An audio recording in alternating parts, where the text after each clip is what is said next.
Rural Americans deserve access to the best of what our nation has to offer, especially health care. Across every state and every community, America's rural hospitals are the first line of defense, protecting our families, neighbors, and loved ones. No matter where you live, hospital care doesn't clock out. They're there 24 hours a day, 7 days a week, 365 days a year. Each year, America's over 5,000 hospitals care for millions of patients, providing 24/7 emergency care, delivering babies, cancer treatments, and other life-saving care that patients rely on. Behind every one of those patients are doctors, nurses, and caregivers working tirelessly to keep people healthy and safe. Hospitals are our community's lifelines. They employ our neighbors and keep our families healthy. But now, some in Congress are threatening access to care. Tell Congress, protect patient care to keep America strong. Don't cut rural health care.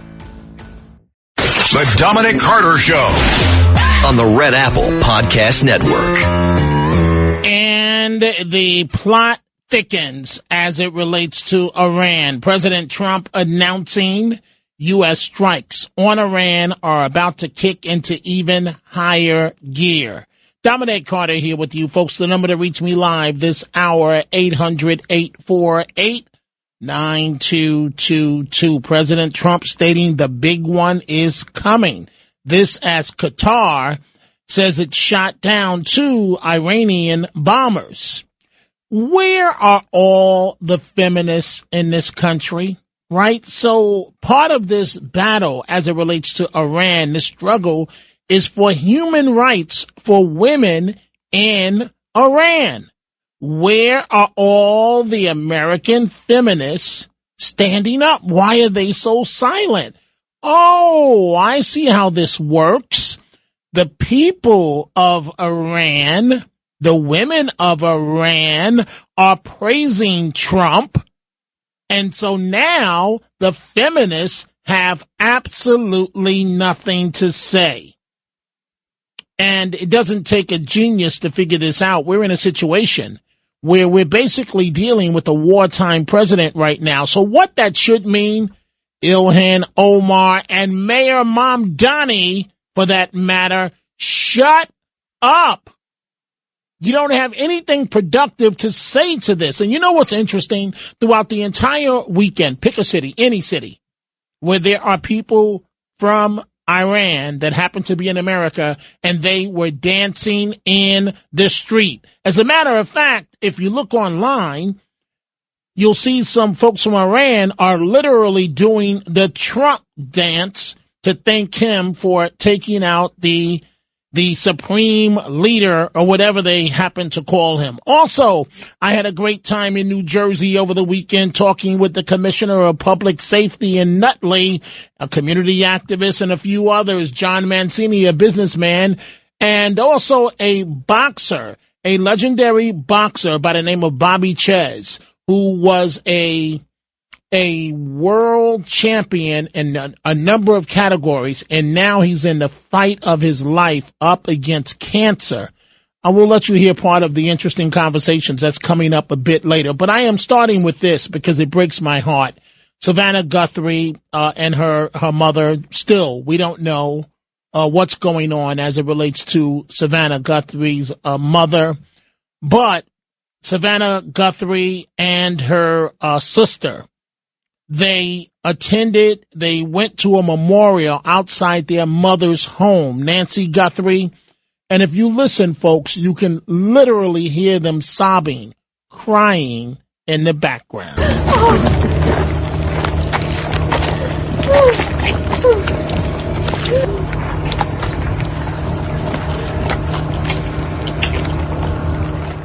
Horrible, horrible, heartbreaking, heart-wrenching situation. And again, folks, what has to be going through Savannah Guthrie's mind is that if she wasn't so successful as a journalist, whether this is accurate or not, then it has to be going through her mind that this would not have happened to her mother if she hadn't made so much money in this business. Very, very sad situation. I will continue to follow it. I'm not going to walk away from it. hopefully this will end positive, but I think that because now it's on the back burner, I think we all know how this situation is going to end. President Trump speaking on Iran today. This was our last best chance to strike what we're doing right now and eliminate the intolerable threats posed by this sick and sinister regime. And they are indeed sick and sinister. Our objectives are clear. First, we're destroying Iran's missile capabilities, and you see that happening on an hourly basis, and their capacity to produce brand new ones, and pretty good ones they make. Second, we're annihilating their navy. We've knocked out already 10 ships. They're at the bottom of the sea. Third, we're ensuring that the world's number one sponsor of terror can never obtain a nuclear weapon. Never going to have a nuclear weapon. I said that from the beginning. They're never going to have a nuclear weapon. They were on the road to getting one legitimately through a deal that was signed foolishly by our country. And finally, we're ensuring that the Iranian regime cannot continue to arm, fund, and direct terrorist armies outside of their borders. And we thought we had a deal, but then they backed out, and they came back, and we thought we had a deal, and they backed out. I said, you can't deal with these people. You got to do it the right way. And what we are witnessing, this is what leadership looks like. I will continue to remind you folks of how Biden and Kamala, how they dealt with the problem. Threatening Iran, don't. How Obama dealt with the problem. Money, money, money. And that's how we're in this situation now. And the critics, the haters, they still don't want to give Trump credit, but this is what decisive leadership looks like. 800-848-9222. We see all your calls. We'll get to them momentarily. The lovely Debbie Lebedo, Staten Island, says, Dominic TV, American feminists, a non-existent Dom. They don't know what a woman is. Debbie, you might have a point there.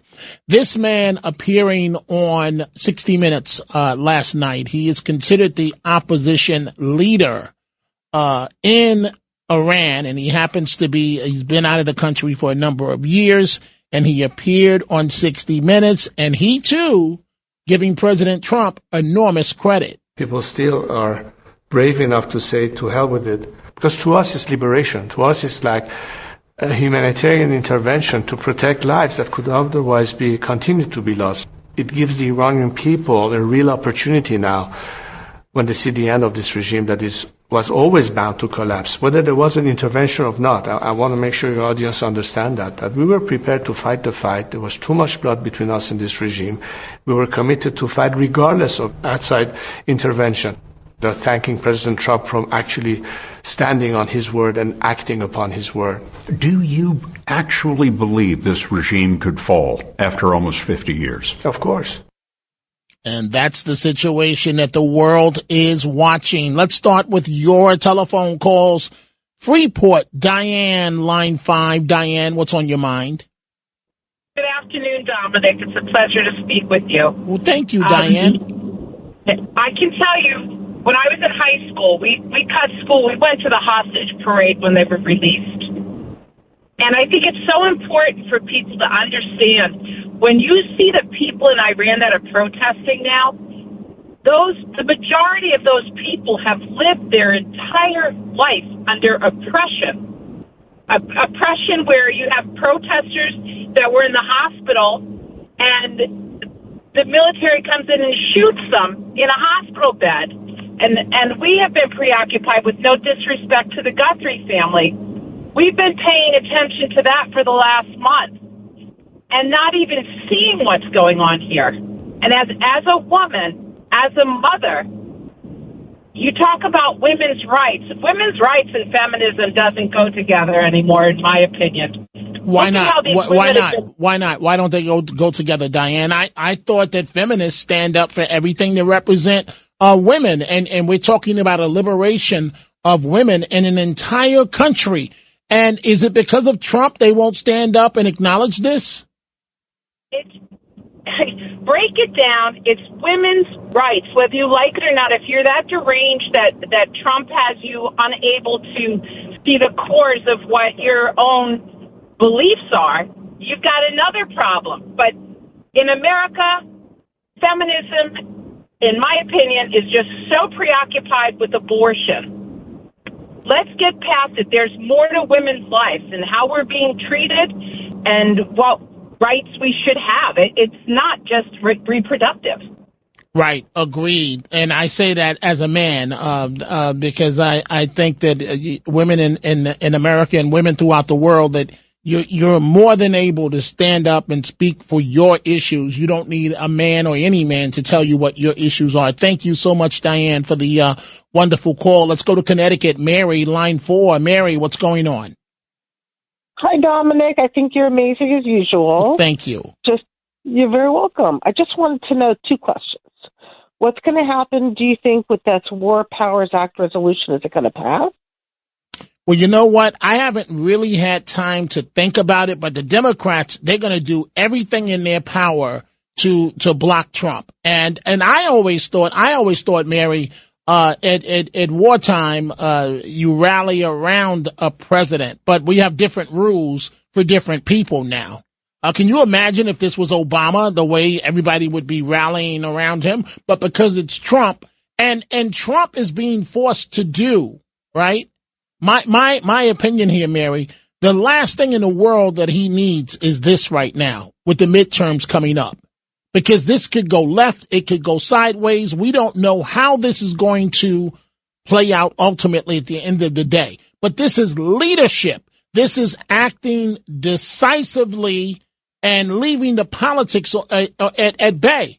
The reason why Trump is forced to do what he's doing is because Democrat presidents prior to him and presidents prior to him, they have punt as it relates to Iran. And now we find ourselves in this situation. Go right ahead, Mary. Well, Obama didn't get a War Powers Act when he was bombing and droning people all over the Middle East. Of course not. Do as I say, not as I do. And then Biden did not get a War Powers Act with what went on in Ukraine. So I don't understand. And in all honesty, I don't trust the rhinos in the Senate or the Congress whatsoever. Hey, Mary, help me out here. So when Biden and his vice president said don't to Iran, how threatening is that? What is that supposed to mean? That's almost like what you say to your child, to tell your child to go sit down. What was that supposed to mean to Iran? Help me out. I don't know, here. but I think it got interpreted as yawn, double yawn. Right. Like Iran, that's really going to intimidate Iran, who the only thing that they understand, the Middle East is a tough neighborhood. Absolutely. And the only thing that Iran understands is power and force. Absolutely, Mary in Connecticut. Thank you for the great call. They understand something else now called Donald Trump. They know that President Trump is no joke. Go ask the Ayatollah. Oh, he's not here anymore.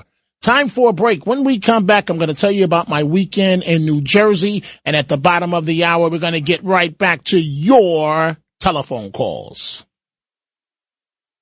The Dominic Carter Show. Entertaining and informative on the Red Apple Podcast Network. Looking at my Twitter, at my ex, Donna Marie in Philly says, Dominic TV, Democrat women cannot support Donald Trump's efforts to help women's rights in Iran because they are hypocrites. You have to wonder if they really do care about women. Very good and interesting point. I spent the weekend in New Jersey, part of the weekend in New Jersey, and we're coming back to Iran in a few minutes. Got the opportunity to meet a world-class boxer, Bobby Ches, who at the height of his career, world champion boxer, fought against Evander Holyfield. And I thought that these guys, Kachin, they make a lot of money. Bobby Ches told me that his purse for that fight and he had to pay his entire team, and he had to pay the IRS, was about $350,000. Got the opportunity to chat with the Commissioner of Public Safety for Nutley, New Jersey, Alphonse Petracco, businessman John Mancini, and also got the opportunity to talk with a community activist in Nutley. Her name is Lisa. She's an amazing woman, Lisa Mandariccio. And I talked to her on a number of topics. She's the subject of my podcast this week, which will be up soon. One of the issues I talked to her about happened to be politics and the political climate. How would you assess the political climate right now? The left are lunatics. They hate Trump more than they love their country. I'm starting to think that there's something in the air where it's like a light switch. You turn on the light switch and then all of a sudden they just pop up all over the place. They're fighting ICE. How do you fight ICE when they're trying to get rid of a man who raped a baby or who killed an American citizen? You saw... Agreed. Okay. You saw the speech on Tuesday night. They wouldn't stand. Shame on you. U.S. hockey team brought back gold. Representing all of us. Yes. And they sat there on their hands. It was embarrassing. It's almost shameful.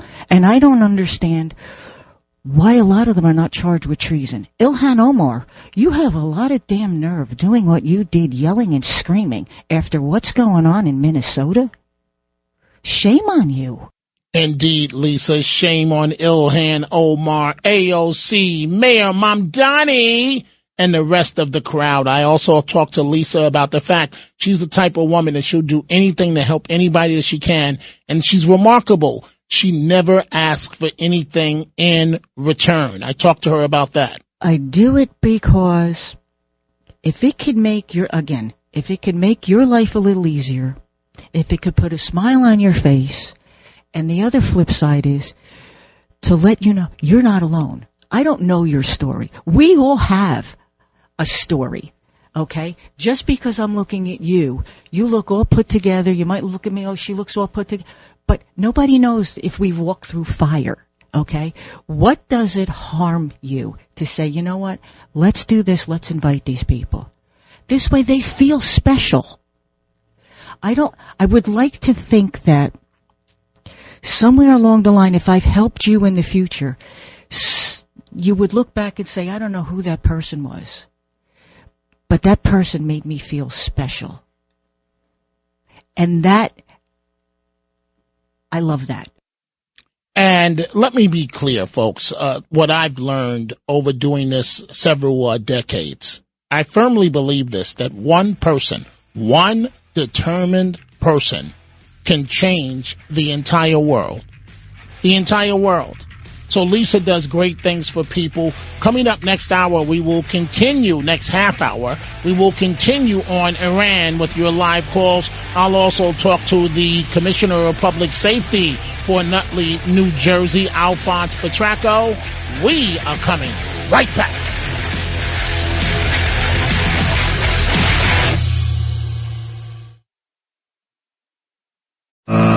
Dominic Carter Show. Entertaining and informative. On the Red Apple Podcast Network. I just thought about something, and this is going to sound a bit weird.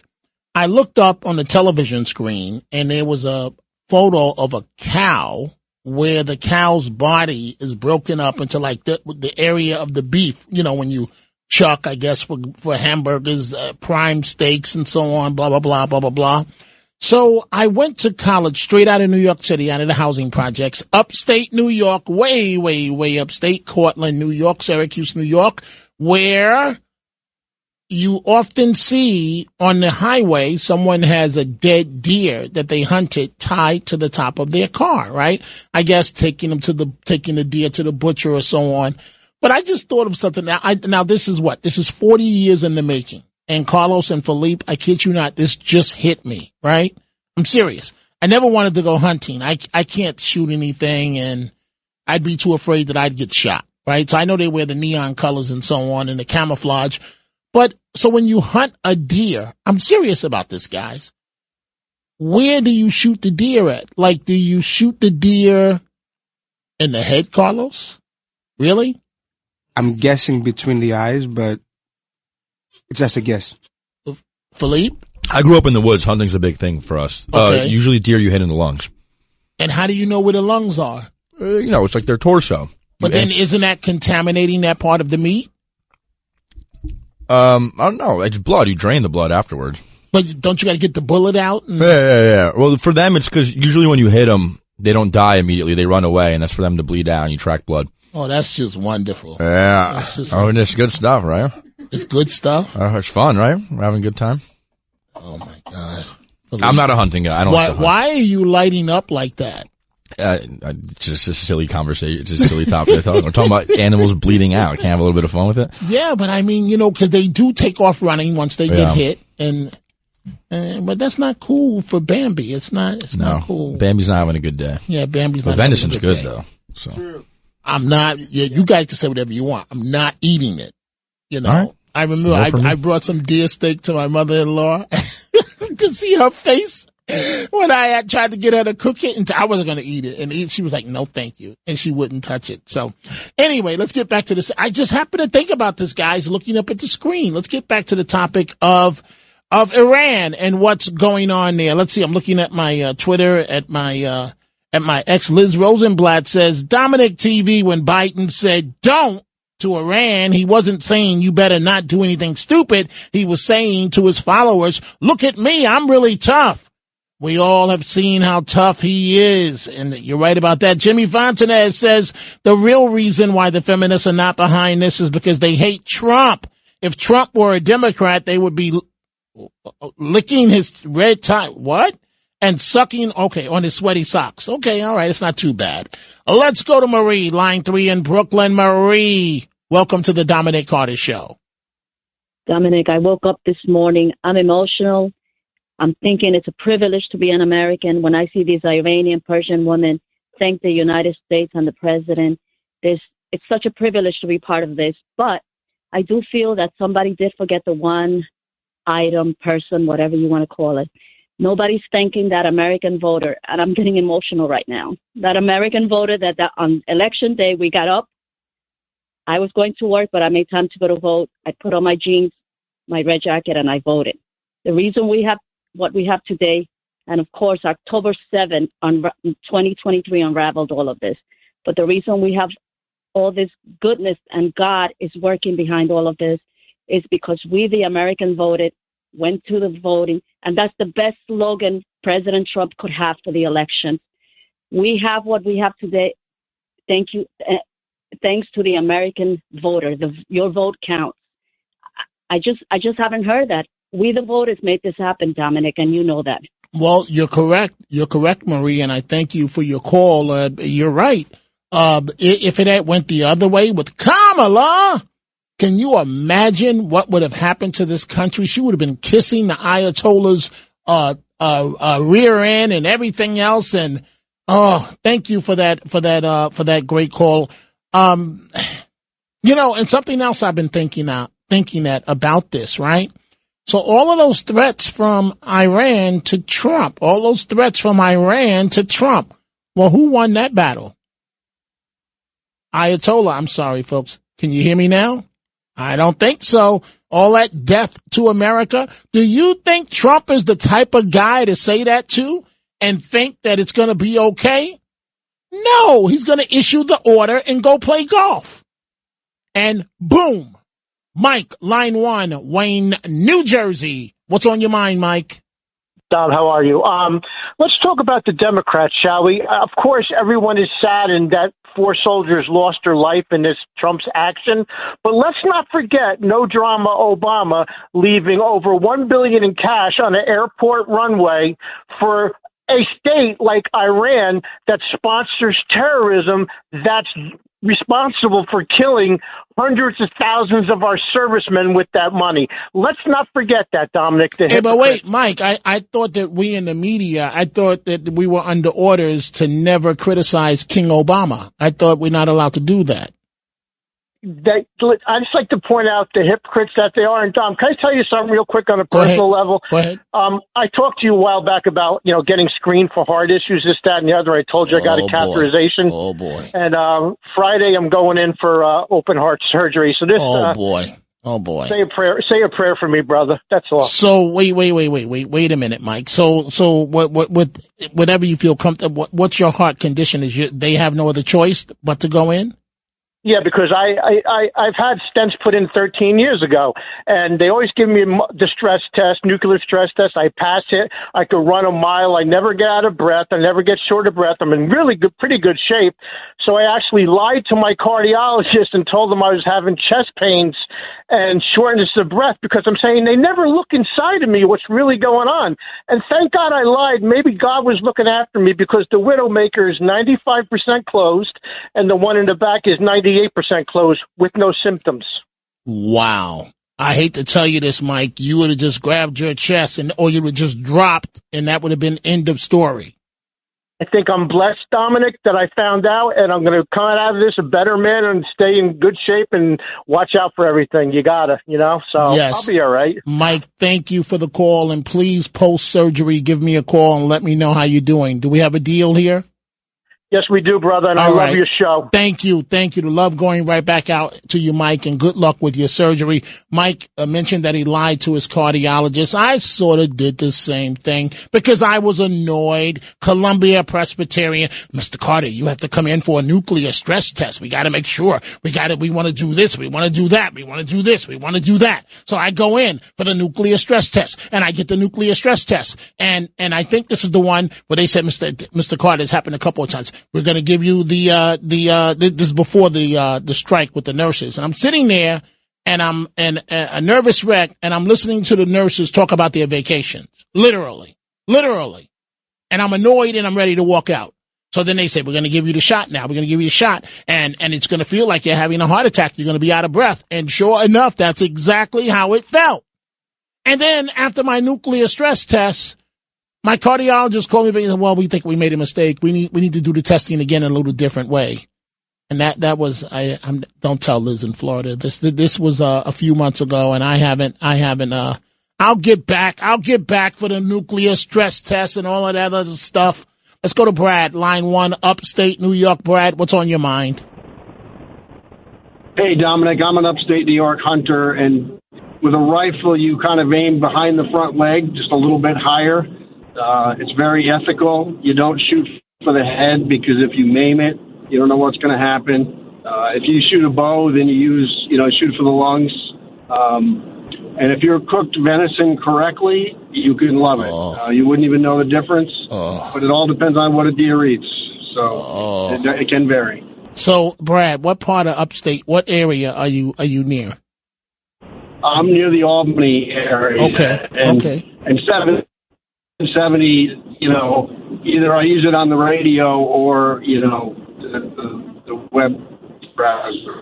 Well, yeah, there's something that we're having problems with your line, Brad, but thank you for the call. I don't know, folks. You stand there waiting step by step, and then you just wait for Bambi to enter the frame, and then boom, and Bambi's gone. And then you want to carve Bambi up and all of that stuff. I'm coming back to your telephone calls in just a second, but I want to go back to New Jersey for a moment. Coming back to your telephone calls, I promise, folks. As I mentioned, I spent the weekend, part of the weekend in New Jersey. I'll be focusing on it in little clips now, as well as tonight, the midnight program live. Got the opportunity to chat with the Commissioner of Public Safety in Nutley, Alphonse Petracco. And one of the things that we talked about that I found interesting, because you listen to this program, I'm 1,000% pro law enforcement. They have an impossible job to do with these animals that are out there on the street. And the job is one of the things for law enforcement we discussed. The impossible job of police officers across the country every day. You have these quote-unquote young people, I call many of them savages. For example, the recent incident in New York City where they're throwing snowballs blocks of ice at police officers, and they think it's funny. Director, how did we get to this point? How do we get out of this point in terms of disrespecting police? Well, listen, I watch the news too, and it's really disheartening because, we're not children, we're adults. And, if God forbid I ever threw a block of ice, water bottle at a police officer, I would hope that the police officer locked me up in my day because on the spot. On the spot, because if they drag me home to my father, it's worse. I might not be here today. Right. And that's the same thing with my children. And I think that what we have to remember in America here, and I think that, the message is falling, respect. If you want respect, give respect. And, I don't like the division at all, what's going on in our country. And I just want to remind everybody, we are all Americans here. No matter what side of the aisle that you are on, we have a flag. It's called the United States of America flag. That represents all of us, no matter what race, creed, or walk of life you come from. And, the division in this country is awful. And I'm praying to God that this changes, because I'm getting up in my years, Mr. Carter. So am I. But our children and our grandchildren, we're both going to be old men. Right. The future of America rests in all of us. And I hope that we could respect the job that police officers do, because when you need them, there's an old saying, nobody wants to pay for a cop or fireman until you need them. They're going to come running to aid you. Okay. And we have a lot of good cops across this country. Unfortunately, what you see on the news is a 10-second clip of a cop that did something wrong. And I'm not saying that there's no fault, and there is, a small percentage of cops that maybe shouldn't have become cops. Very small percentage. Exactly. But overwhelmingly, cops. We're talking about heroes. Heroes and people that risk their lives to keep us safe. Absolutely. Across the country, across the world, as a matter of fact, throughout the entire world, to keep us safe. That was Alphonse Petracco, the Commissioner of Public Safety for Nutley, New Jersey. I'll have clips and more of this on the midnight program. Right now, back to your telephone calls on Iran. Sandra, line 2, New Jersey. What's on your mind, Sandra? I want to say to Mike, I pray for you, Mike. God took you this far. He made you go back. You'll be okay on Friday. That's my prayer for him. And Lisa was great. I loved her authenticity. She showed that, and she's great. So I wanted to say that my heart goes out to the Iranian people, as we all feel for them, and that Reza Pahlavi, he wants these people in the future to have free elections, not any outside interference, but self-determination and human rights. And that's what I pray for them. And then I learned about this guy, Niyagwi Dayan. He's wearing the garb, property of Allah, and he goes and shoots 2 people and 14 injured. So that's a lone wolf. So we're going to have that problem, I think, Dominic. I think we have to all be very careful going forward, because we're going to have a lot of angry people, unfortunately, do this. Well, indeed, that's the case, Sandra. I'm going to have to follow up on this to respond on the backside, because I'm late for a break. We are coming right back. The Dominic Carter Show on the Red Apple Podcast Network. And the Tunnel to Towers Foundation final thoughts of the day. We are witnessing in real time right now history in the making, leadership. Real leadership, not punting, not weighing political calculations. What's the impact to my poll numbers? This is leadership on a number of fronts, because essentially President Trump is stating to the entire world, checkmate. The game of chess that I tell you he plays all the time, 3 to 4 moves ahead of everyone else. He's sending the message, America first, number 1. Number 2, you mess with the U.S. at your own peril. The U.S. had become the biggest joke in America. Look at what happened in Afghanistan, those 13 American soldiers that died. I don't see that happening under Trump, not without major repercussions. Let's go back to your telephone calls. And by the way, folks, I see on my Twitter and my X, I reposted it. You sending me pictures of exactly where you hit a deer when you're hunting. And I mean, I guess I'd be okay if it was a wild turkey because they're ugly and they're mean. And you don't know, folks, until you've been attacked, if you will. They just. Let's go here. Let's see. Let's go to Jeff, line 4 in the Bronx. Jeff, what's on your mind? Darren, thanks for taking my call. Listen, there's 3 types of gun hunting. Okay, there's bow and arrow. That's early October. Then you got gun. That's when you could put a shell into a rifle or a shotgun. And then you have black powder, which is like musket. And hunting is listen, it's not like you go into the woods, except for the people that live upstate. But yeah, they know where they're coming through and they get them. And listen, it's a sport, but it's to eat it. You don't want an animal to get killed on the road by a car. They're building houses. They're taking over the animals' life, where they live. So they have no choice. So yes, you keep the population down. But listen, hunters don't go in there and bam, bam, bam. It's a sport. The guy that shoots the bow and arrow, he goes up in a tree stand. I couldn't do that. I go in the woods with a gun. Now, I understand it's a sport, but how about evening the playing field where the animal has a chance? Why not go bow and arrow hunting with the lion? They're not going to do that because the lion might win the battle. But I hear you. Thank you for the call. Let's go to line 1, David in Florida. What's on your mind, David? Hey, how's it going, Dominic? Good. Please go ahead. We're short on time. Okay. I've got a kind of a unique perspective. I'm a combat veteran. I'm also 3 miles away from Mar-a-Lago, so the stuff that happened just a few days ago that some wacko kid showed up on his property or whatever, that happened while I was here. And, everything that I've heard from the previous few callers, I agree with. In terms of Iran, in terms of what you had said about the United States being that Trump is quote unquote winning the chess match. You know what I mean? And so I just wanted to call today because something you had said caught more of my attention. You'd said something about a stress test or something like that.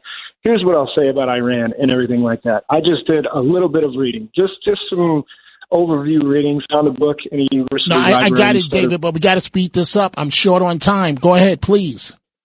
What did you say?